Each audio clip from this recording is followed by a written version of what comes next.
My long journey to making ravioli pasta and raviolis is over. Start making your ravioli by dicing some onion and garlic. Next, brown some Italian sausage. Mince the Italian sausage, onion, and garlic in a food processor. Blend in some ricotta cheese with the Italian sausage mixture. Blend in some Parmesan cheese with the Italian sausage mixture.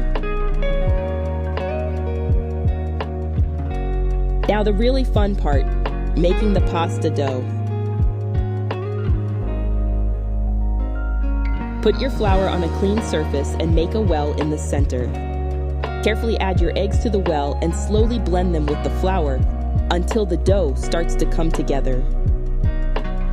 Knead the dough until smooth and elastic, and then let it rest for 30 minutes.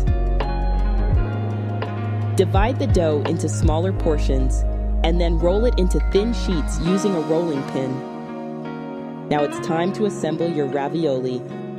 This can be done manually or with a ravioli mold like Rob is doing here. Follow the instructions for your ravioli mold. Or if you do not have a mold, you can place small spoonfuls of the filling evenly spaced on one sheet of pasta dough, and then place another sheet of pasta dough on top of the filling. Then press around each mound of filling to seal the edges, and use a sharp knife or a ravioli cutter to cut out individual ravioli squares. Since Rob has a mold, this process will look a bit different in this video, but the concept is essentially the same, but made easier and yields a more consistent size ravioli.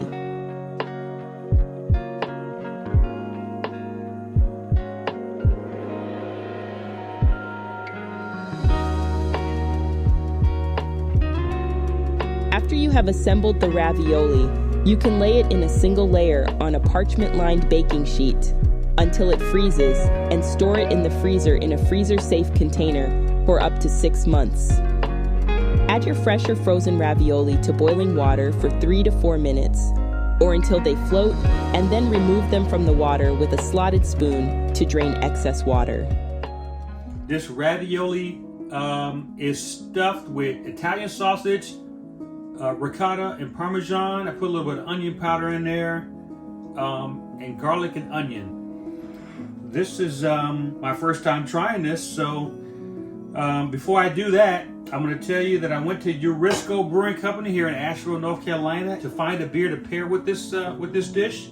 I went with their German-style Pilsner. I wanted something with a lot of hop presence, but that wasn't bitter because I didn't want to overwhelm this meal. This is a light flavored meal. It's not very robust, so I didn't want the beer to overwhelm it, but I wanted something nice and refreshing to wash it down with. So I went with their German-style Pilsner called Wonderful and Strange. That's the can. So I made a little side salad to go with it. Spinach, onions, tomatoes. So let's dig into this dish and see what it tastes like.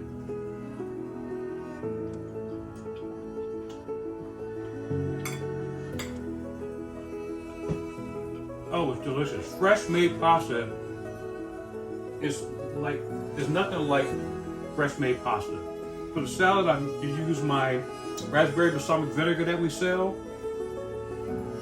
Some of the raw Midwest clover honey that we sell.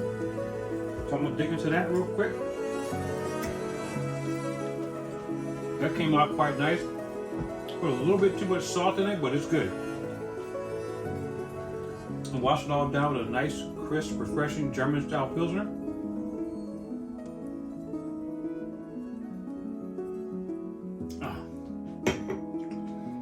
This is the stuff of dreams.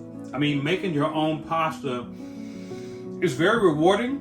It takes some time, especially when you're new at it like I am. And oh, by the way, I didn't make my own sauce to go with this. I bought some garlic marinara sauce from the grocery store down the street from the campsite. It's pretty good. It's not too salty. A lot of tomato flavor, a lot of garlic flavor. This came out really good. So I highly recommend that if you have the time and the patience, make fresh made pasta. It makes all the difference in the world. There's nothing like it. So there you go. Cheers. Brew strong and feed well.